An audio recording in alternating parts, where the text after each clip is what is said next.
So I was supposed to have a video go live today that was going to be the review of my taupe Chanel bag, but instead I saw this happen on Diet Prada and I wanted to chat about it. So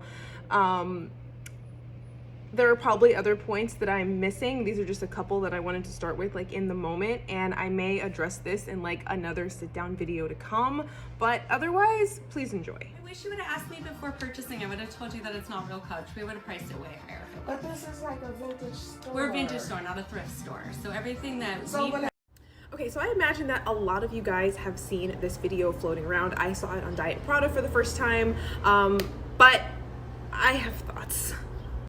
If you are new to me by any chance, my name is Catherine and I actually work in the designer resale industry. So this is not a foreign concept for me by any means. I have actually been in this woman's situation before, and I need to tell you why she's dead ass wrong.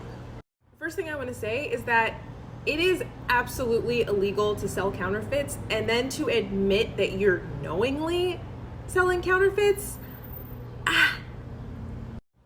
And coming from someone who has worked in, different aspects of retail for the majority, I would say, of my adult life, I know that tone. When you use that tone, there better be a good freaking reason for it.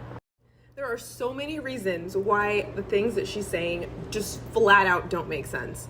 Now, she wants to make the distinction between a thrift store and her business, which is fine. I do acknowledge fully that they are two different business models, two different types of shopping. They sell different types of merchandise, but you don't get to take that bitchy, smug tone, distancing yourself from thrift stores, if you're selling fake Coach bags. Like, seriously, pick a lane. And I also do want to make clear that it is pretty standard practice for a lot of resale shops to not have return policies. That's not abnormal whatsoever. But this lady is just delusional. Now, I don't know a lot other than what's been presented here in this video and also the unedited version, but this appears to be an otherwise legitimate business. Now, it's not like they're out on the sidewalk and the bags are wrapped up in blankets like we've seen in every major city for decades. And I would imagine that there is a, average price point of the items that she sells in her store, considering it's not thrift and all.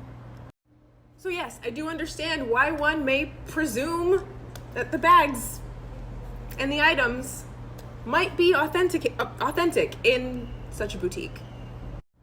I do want to say as well that there is one great thing that she did in this video. She did do a comparative analysis. Now, while I personally don't always use Poshmark as a comp, you can absolutely find pre-owned Coach bags under $50 that are authentic. So honestly, I could go on and on about how ridiculous and in the wrong she is, but what I'm gonna go into now is how you can maybe protect yourself from being in a similar situation.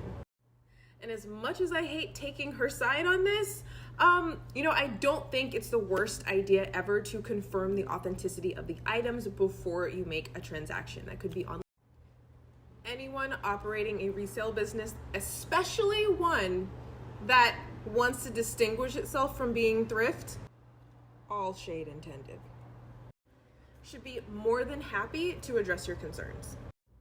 They should also encourage you to think about it, get more information, or even solicit a third-party authenticator. But what they shouldn't be doing is like knowingly selling fakes. And this last bit is why I actually take this to heart.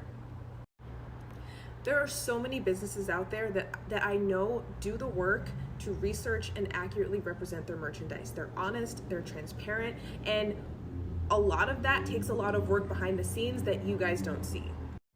Because in the resale business, your credibility is everything.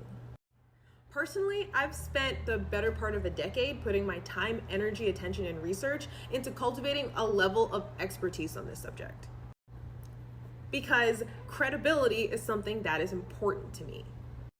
And the problem with a video like this circulating around on a outlet like Diet Prada is going to do a lot downstream to undermine a lot of that work that I have done and a lot of the good faith that I'm always operating in.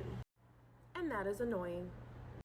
So seeing this whole exchange just turned my stomach for several reasons, some of which we have spoken about in this video that has ran longer than it probably should have. But, you know, in summation, like, I hope that $44 was worth it. I do encourage you guys to watch the video. Comment down below if you have any thoughts. So there's definitely more to cover on this, but I do want to see what you guys have to say. Have you seen this? Have you seen this story go down? I will link Diet Prada down below in the description box. But just so unacceptable, so ridiculous. I'd love to hear your thoughts. Subscribe if you're new, and I'll see you guys later.